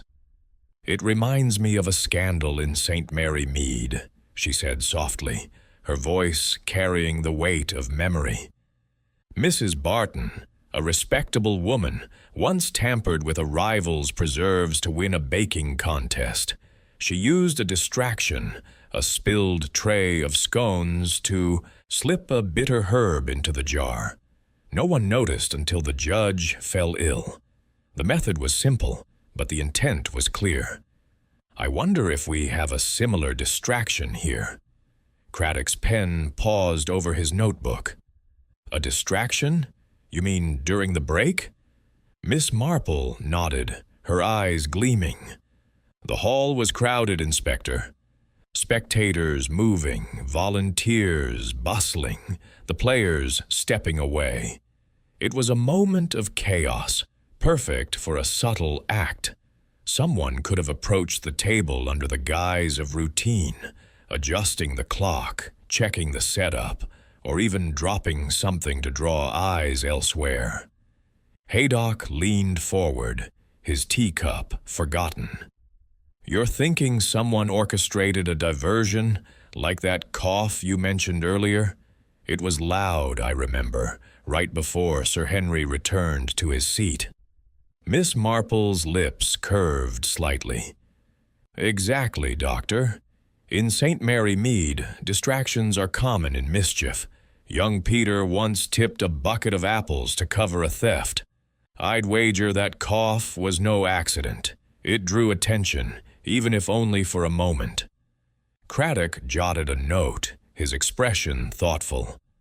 "We've got statements from the volunteers, but none mention a specific distraction.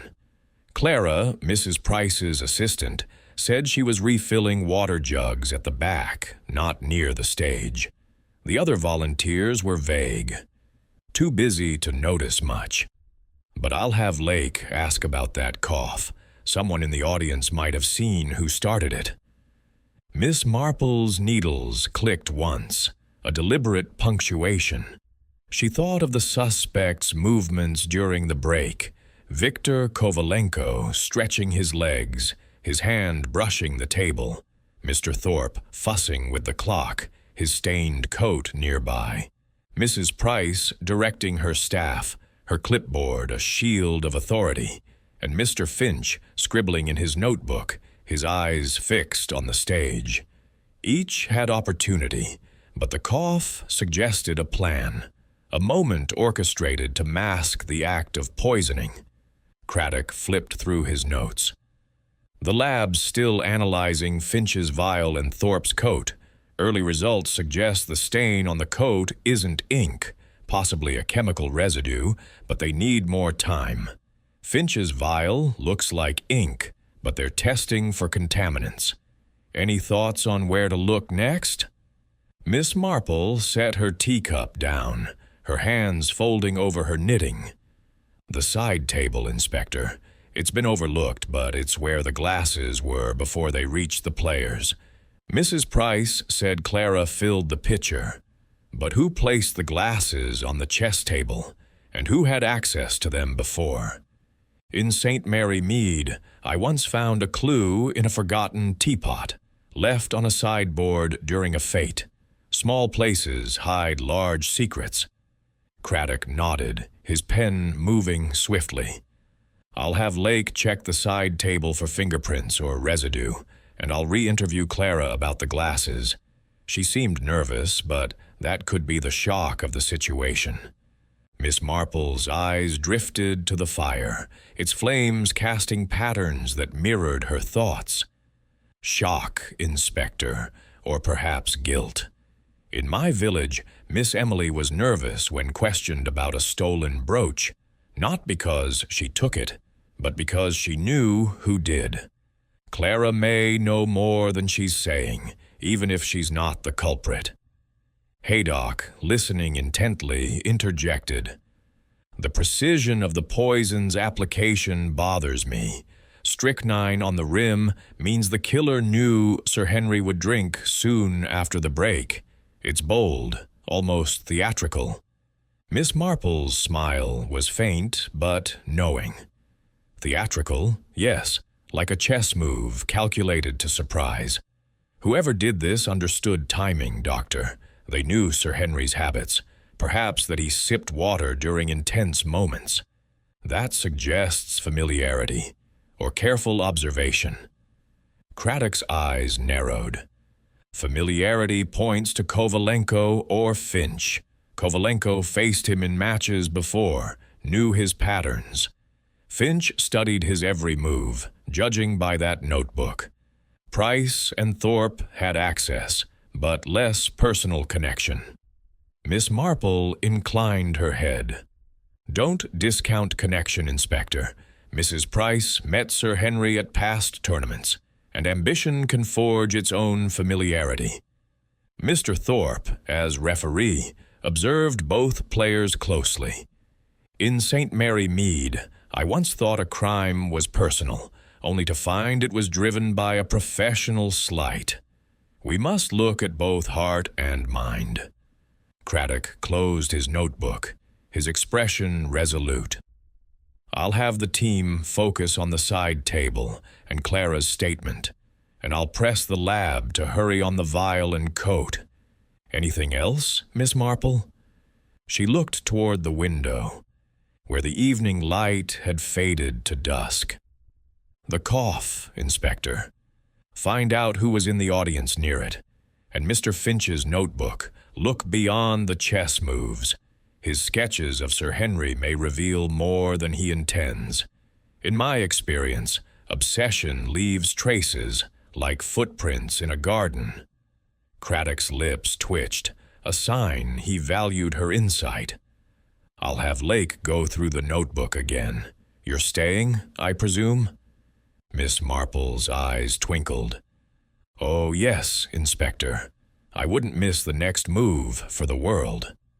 As Craddock and Haydock discussed logistics, Miss Marple's thoughts returned to St. Mary Mead, Mrs. Barton's preserves, Miss Emily's brooch, young Peter's apples, all small crimes that echoed this larger one. The poison, the cough, the smudged glass. They were pieces of a puzzle, each revealing a fragment of human nature. Victor's pride, Thorpe's nerves, Price's ambition, Finch's obsession, all were threads, but the pattern was not yet clear. She thought of the side table, so innocently placed, yet so central to the crime. Like a village scandal, the truth lay in the overlooked, and Miss Marple was determined to find it. Chapter 9. The Trap is Set. The Grand Master's hall, though silent now, seemed to hum with the weight of secrets yet to be uncovered. The stage, still cordoned off, stood as a stark reminder of the tragedy, its scattered chess pieces like fragments of a broken puzzle. Evening had deepened into night, and the hall's high windows admitted only slivers of moonlight, casting eerie patterns across the polished floor. Inspector Craddock had reconvened with Miss Jane Marple in the hall's anteroom, where the suspects, Victor Kovalenko, Mr. Reginald Thorpe, Mrs. Eleanor Price, and Mr. Thomas Finch, waited under Sergeant Lake's watchful eye. The air was thick with tension, each suspect's demeanor a study in contrasts. Victor's icy composure, Thorpe's nervous fidgeting, Price's controlled poise, and Finch's restless agitation. Miss Marple sat quietly, her shawl draped over her shoulders, her knitting untouched in her lap. Her eyes, bright and unyielding, moved from one suspect to another, noting the smallest gestures. Victor's fingers tapping a silent rhythm, Thorpe's spectacles slipping down his nose, Price's tight grip on her clipboard, and Finch's hand straying to his pocket where the vial had been. She thought of Saint. Mary Mead, where a village dance had once revealed a thief through a single misstep. Here, she sensed, a similar misstep was needed to expose the truth. Craddock, his notebook tucked away, paced the anteroom, his expression one of calculated resolve. He had just received an update from the forensic team. The stain on Thorpe's coat was a chemical residue, possibly a solvent used in cleaning solutions, but not directly linked to strychnine. Finch's vial, however, remained under analysis, its contents still unidentified, but not ink as he claimed. These findings, though incomplete, had sharpened Craddock's focus, and he turned to Miss Marple with a plan forming in his mind. "Miss Marple," he said, his voice low, "we're at a stalemate. The evidence points to the glass, the break, and that cough, but we need something to shake the truth loose. I'm thinking of a bluff. Announce a new forensic technique, something about fingerprints or residue, to see who reacts." Miss Marple's lips curved into a faint smile, her eyes gleaming with approval. "A wise move, Inspector. In St. Mary Mead, I once saw a thief betray himself when the vicar announced a new method for tracing stolen goods. Fear, you see, makes people careless. Announce your technique, but watch their eyes. They'll tell you more than their words." Craddock nodded, his plan solidifying. He called Sergeant Lake over and gave instructions to gather the suspects in the main hall, near the stage, for a staged meeting. The pretext would be an update on the investigation, but the real purpose was to observe their reactions. Miss Marple rose, her movements slow but deliberate, and followed Craddock to the hall, her mind already anticipating the subtle signs of guilt or fear. The suspects were arranged in a semicircle near the stage, their faces illuminated by the harsh light of a single spotlight Craddock had ordered turned on. Victor stood apart, his arms crossed, his expression unreadable, but his eyes alert. Thorpe sat hunched, his hands twisting in his lap, his spectacles catching the light. Mrs. Price stood with her clipboard, her posture rigid, her smile a thin veneer. Finch, clutching his notebook, shifted from foot to foot, his gaze darting between the stage and the others. Craddock took center stage, his voice clear and authoritative. "Thank you for your patience," he began, his tone measured but carrying a hint of gravity. The forensic team has made significant progress.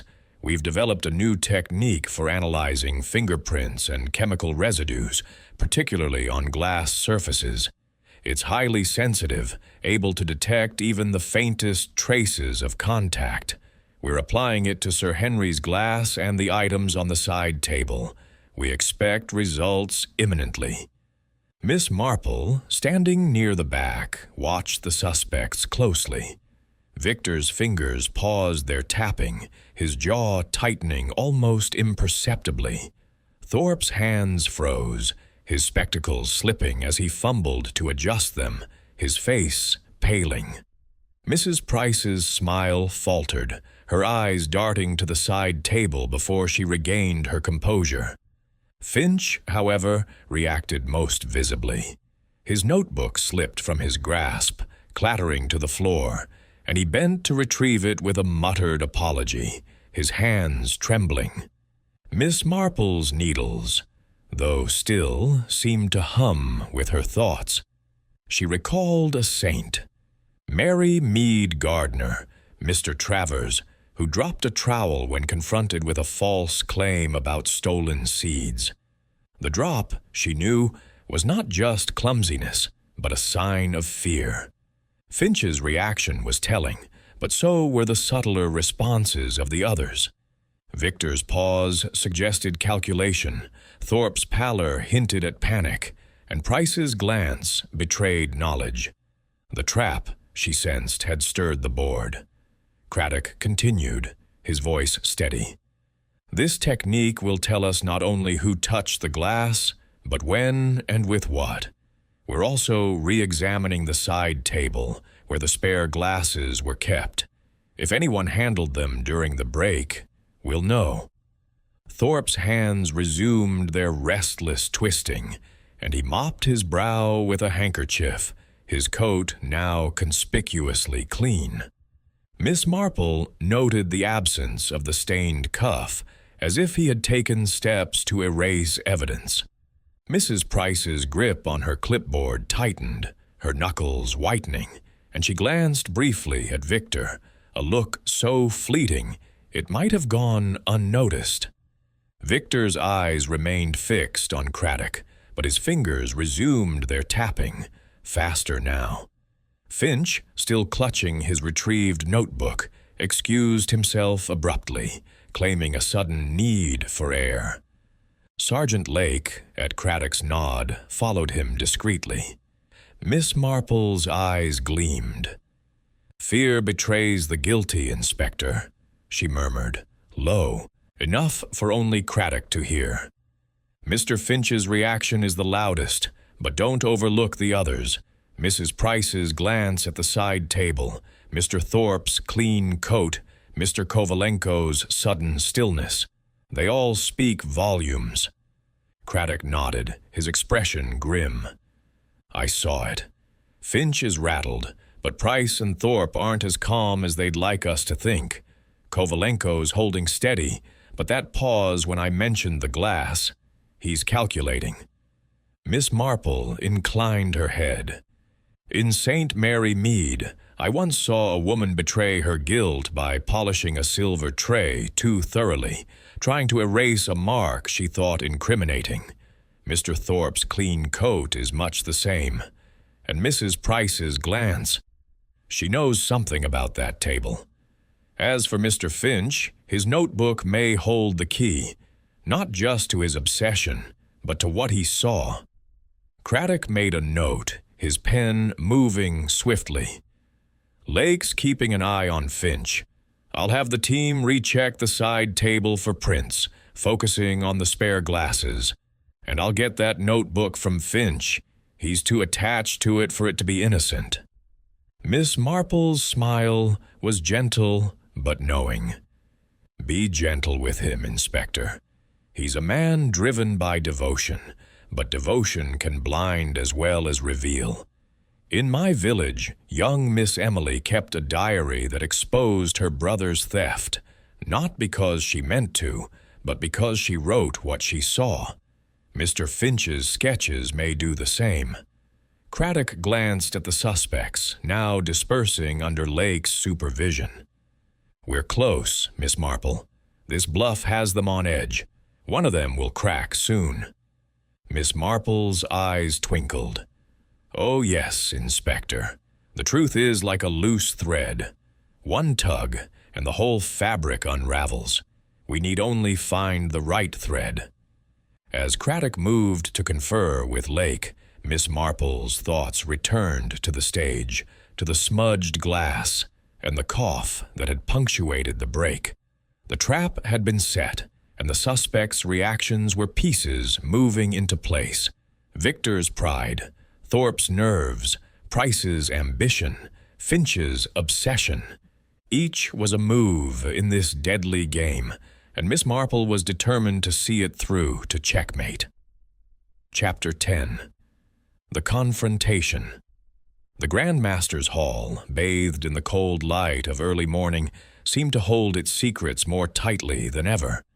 The stage, still cordoned off, stood as a mute witness to the tragedy, its chessboard a frozen battlefield of scattered pieces. The air was heavy with the scent of wax polish and the lingering tension of the previous night's staged meeting. Inspector Craddock had gathered the suspects, Victor Kovalenko, Mr. Reginald Thorpe, Mrs. Eleanor Price, and Mr. Thomas Finch.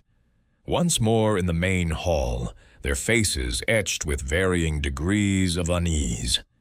Miss Jane Marple stood at the edge of the group, her shawl draped lightly over her shoulders, her knitting absent for once, her eyes sharp as they scanned each suspect for the telltale signs of guilt.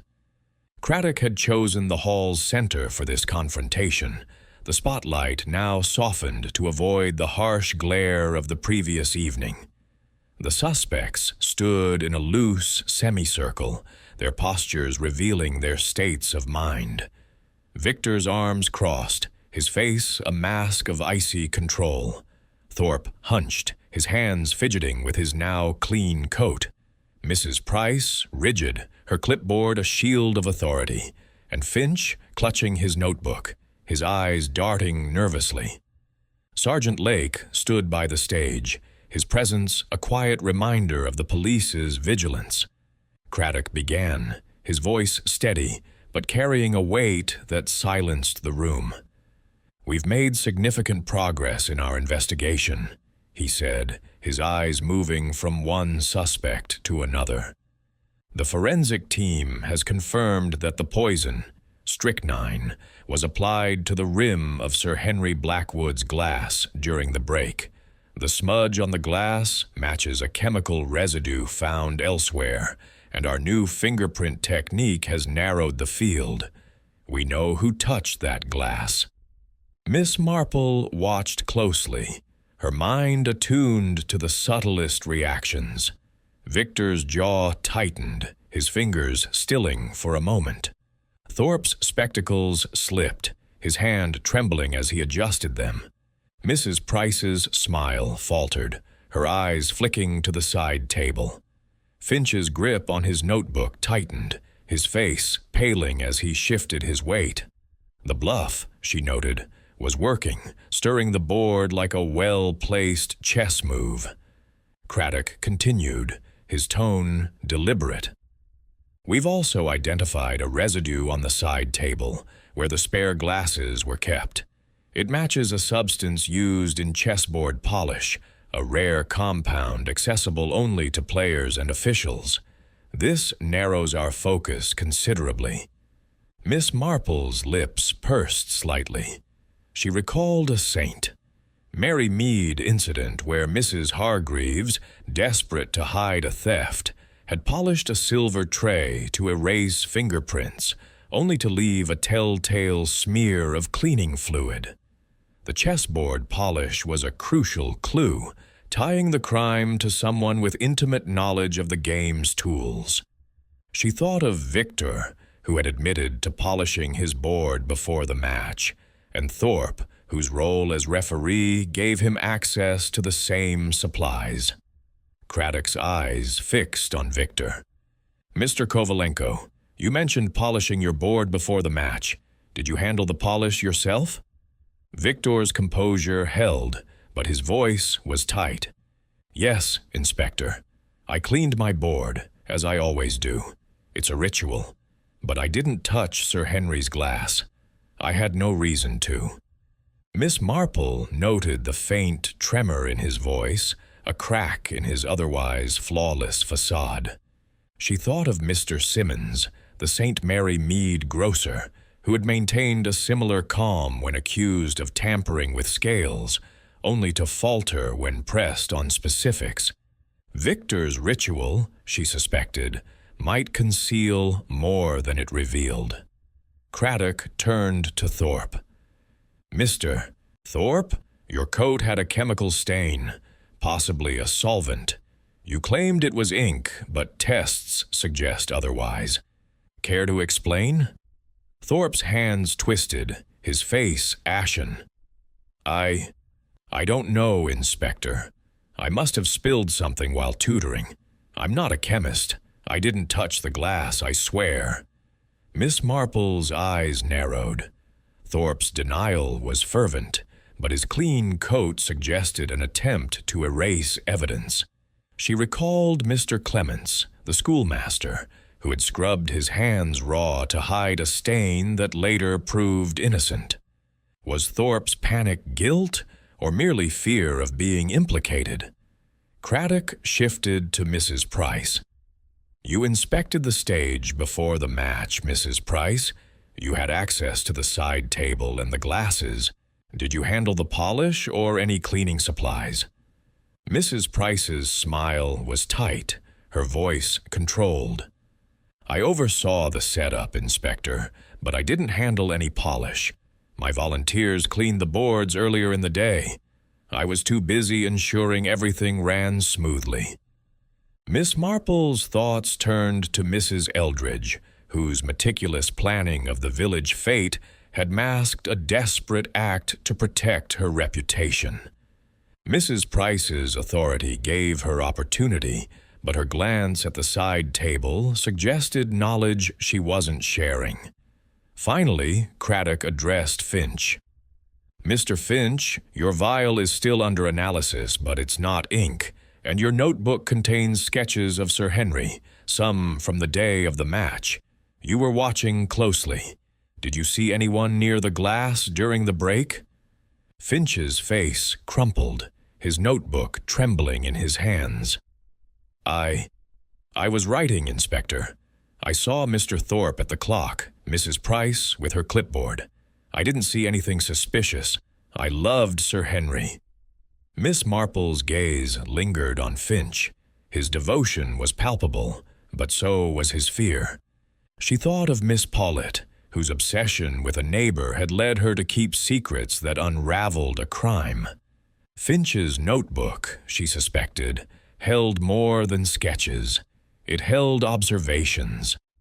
Craddock stepped forward, his voice rising. One of you applied strychnine to that glass. The cough during the break was no accident. It was a distraction, timed perfectly to let the killer act. We're tracing its source, and we'll find who orchestrated it. The room tensed. Victor's eyes flickered to the stage, his fingers curling into fists. Thorpe mopped his brow, his handkerchief damp.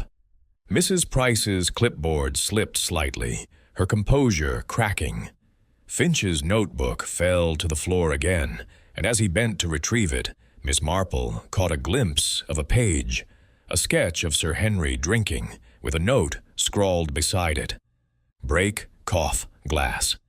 Miss Marple's voice, soft but clear, cut through the silence.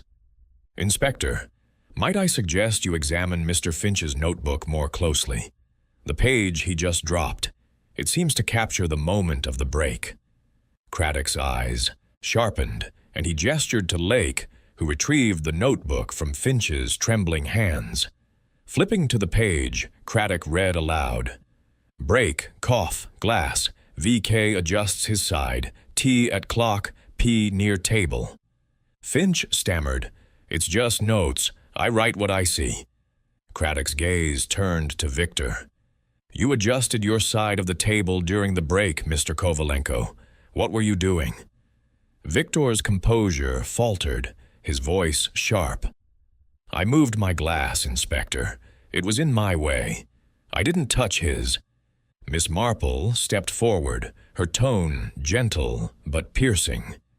"And yet, Mr. Kovalenko, you were close enough to see the cough, to hear it.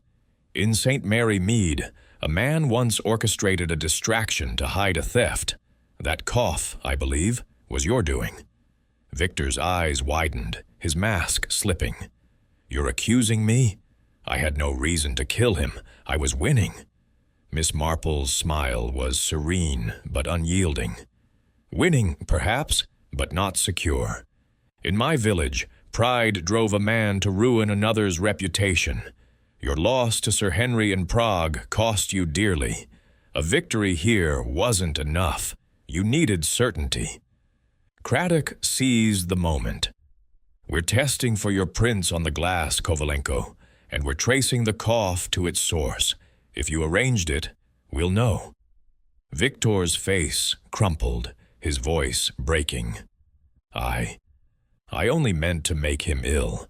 The strychnine was a small dose, from a contact in Europe.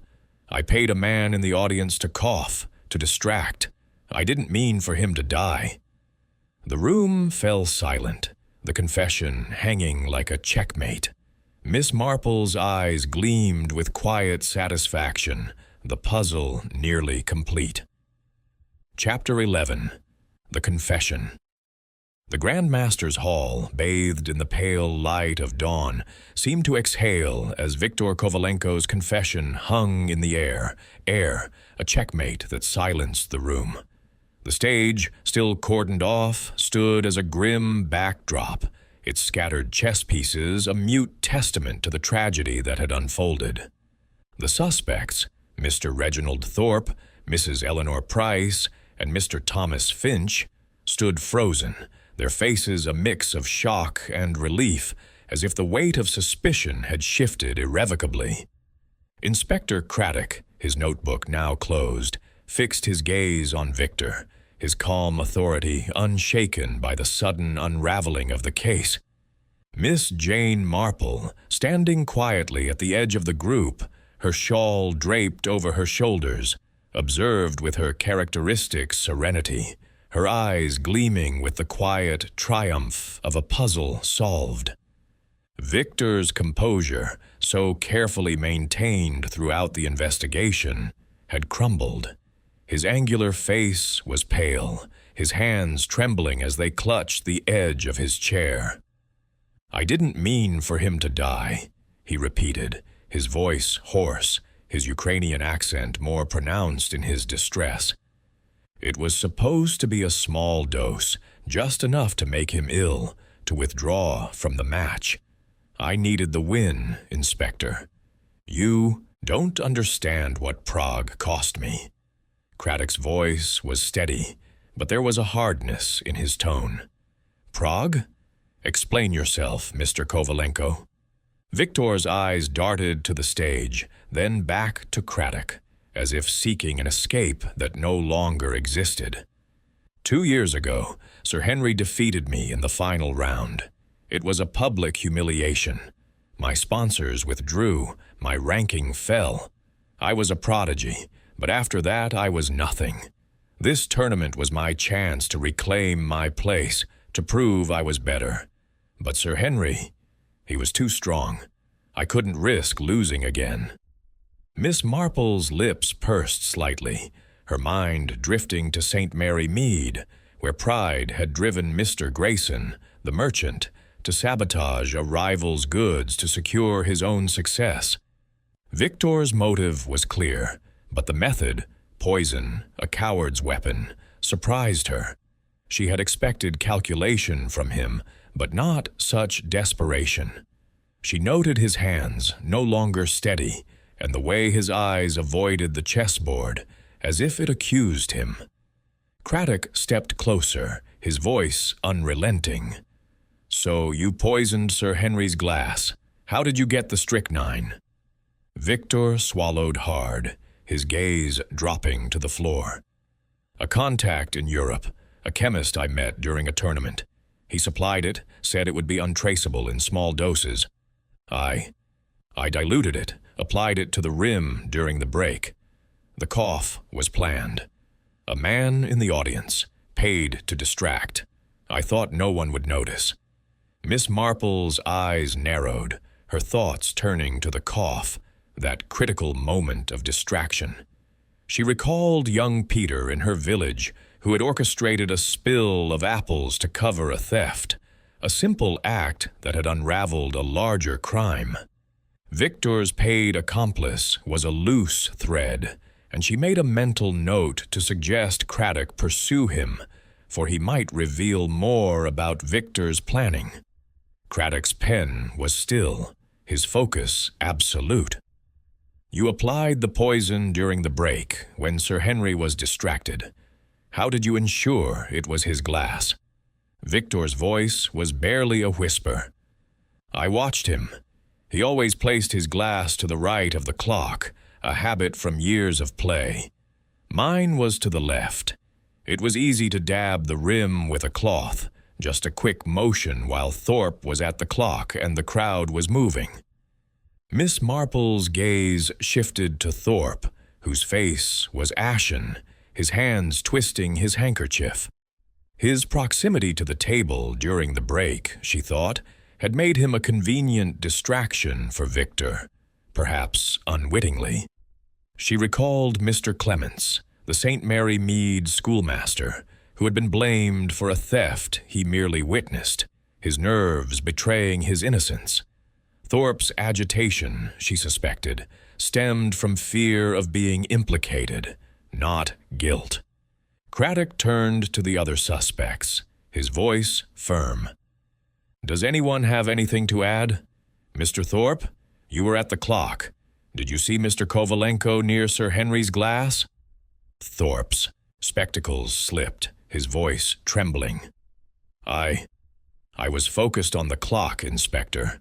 I didn't see anything unusual. I swear I had no part in this." Mrs. Price, her clipboard still clutched tightly, spoke up, her tone sharp. "This is outrageous. If Mr. Kovalenko did this, he's jeopardized the tournament's reputation. I had no idea, Inspector." Miss Marple noted the slight tremor in Price's voice, a crack in her polished facade. She thought of Mrs. Eldridge, whose ambition had blinded her to a scandal until it was too late. Price's concern for the tournament, while genuine, felt like a shield, deflecting scrutiny from her own access to the stage. Finch, his notebook now in Lake's possession, looked stricken. "Sir Henry, I would never have harmed him. I saw nothing, Inspector, only wrote what I saw. The cough, the movements. I didn't know what it meant." Miss Marple's eyes softened as she regarded Finch. His devotion, she thought, was his undoing, not in guilt, but in blindness. Like Miss Powlett, who had recorded a neighbor's secrets without understanding their weight, Finch's notebook had captured the truth inadvertently. She made a mental note to commend his observations, for they had helped confirm the critical moment. Craddock signaled to Sergeant Lake, who stepped forward with handcuffs. "Victor Kovalenko, you're under arrest for the murder of Sir Henry Blackwood. You'll come with us to the station." Victor rose, his movements mechanical, his face a mask of resignation. "I didn't mean to kill him," he murmured, as Lake led him away. The other suspects remained silent, their relief palpable, but tinged with unease. Miss Marple stepped forward, her voice gentle but clear. "Inspector, might I suggest you find this paid accomplice? He may confirm Mr. Kovalenko's intent and perhaps reveal how the strychnine was obtained. In St. Mary Mead, a boy once confessed to a theft because his accomplice spoke first. Small players can unravel large schemes." Craddock nodded, his expression grim but satisfied. "We'll track him down, Miss Marple.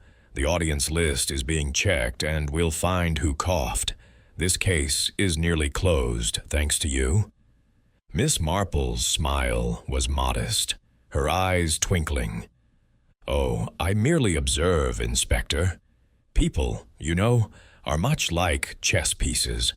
They move according to their nature, and it's only a matter of seeing the pattern." As Lake escorted Victor from the hall, Miss Marple's thoughts lingered on the chessboard, its pieces scattered but now making sense. The cough, the smudged glass, the paid distraction, all were moves in a desperate game played by a man whose pride had outstripped his judgment. The truth, as always, had been in the small things, and Miss Marple had seen them clearly. Chapter 12. The board is cleared. The Grand Master's hall stood silent in the soft light of late morning, its grandeur dimmed by the weight of recent events. The stage, no longer cordoned off, had been tidied, the chessboard removed, and the scattered pieces collected into a neat box, as if to erase the memory of Sir Henry Blackwood's tragic end. The hall's high windows admitted a pale sun, casting a gentle glow across the polished floor, but the air held a lingering solemnity. Miss Jane Marple, back in the familiar comfort of Dr.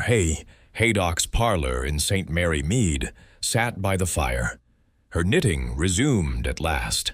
Her needles clicked rhythmically, a counterpoint to the crackle of the flames, as she reflected on the case now resolved. Inspector Craddock had departed for the police station, where Viktor Kovalenko awaited formal charges. The paid accomplice, a local man named Jenkins, had been identified from the audience list and confessed to accepting a small sum to stage the distracting cough during the break. His testimony corroborated Victor's account, confirming the strychnine was sourced from a chemist in Prague, smuggled discreetly for the tournament. The case, Craddock assured Miss Marple, was airtight, thanks to her keen insight and the critical clue in Mr. Finch's notebook. Miss Marple sipped her tea, her thoughts drifting to the suspects now cleared. Mrs. Eleanor Price, chastened by the scandal that had nearly derailed her tournament, had announced a postponement to review security measures. Her ambition, though bruised, remained undaunted, and Miss Marple suspected she would rebuild her reputation with the same fierce determination that had marked her organizing. She thought of Mrs. Eldridge, whose village fate had survived a scandal through sheer resolve, and saw a parallel in Price's resolve to press on. Mr. Reginald Thorpe, his nerves shattered by the ordeal, had declared his retirement from refereeing. His stained coat, tested by the forensic team, revealed only a cleaning solvent, likely spilled during a routine task, absolving him of any role in the crime. His agitation, Miss Marple mused, had been that of a man caught too close to tragedy, much like Mr. Clements in St. Mary Mead, who had trembled under suspicion but proved innocent. Thorpe, she thought, would find peace in quieter pursuits, perhaps tutoring in his retirement. Mr. Thomas Finch, his devotion to Sir Henry undimmed by the truth, had donated his notebook to a chess archive in London, a gesture Miss Marple found touching. His sketches and notes, though born of obsession, had captured the critical moment of the cough, inadvertently aiding the investigation. She recalled Miss Paulet, whose diary had revealed a village secret through innocent observation, and saw in Finch a similar unwitting clarity. He had left the hall quietly, his lanky frame stooped, but Miss Marple hoped he would find solace in his memories of Sir Henry's brilliance. Dr. Haydock entered the parlor carrying a fresh pot of tea. "Well, Jane," he said, settling into an armchair, "you've done it again. Craddock's singing your praises, though. He'll never admit how much he relied on you." Miss Marple's smile was gentle, her eyes twinkling. "Oh, I merely pointed out what was there, Doctor. People, you know, are like chess pieces. They move according to their nature: pride, fear, ambition, devotion. Victor's pride was his undoing, but it was the small things, the cough, the smudged glass, the notebook, that showed the way." Haydock chuckled, pouring tea. "You make it sound simple, but I've seen you unravel worse tangles. That cough, though, how did you know it was planned?" Miss Marple's needles paused, her expression thoughtful. "In Saint Mary Mead, distractions are common in mischief. Young Peter once spilled apples to cover a theft, and I saw the same pattern here. A cough is so ordinary, yet so effective. It was the timing, Doctor, and Mr. Finch's note that confirmed it. People reveal themselves in what they overlook." Haydock leaned back, his eyes warm with admiration. "You're a marvel, Jane. What's next? Back to your knitting, or another mystery?" Miss Marple's needles resumed their rhythm, her smile serene. "The knitting, I think, for now.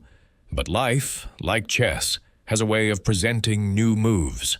One must always be ready."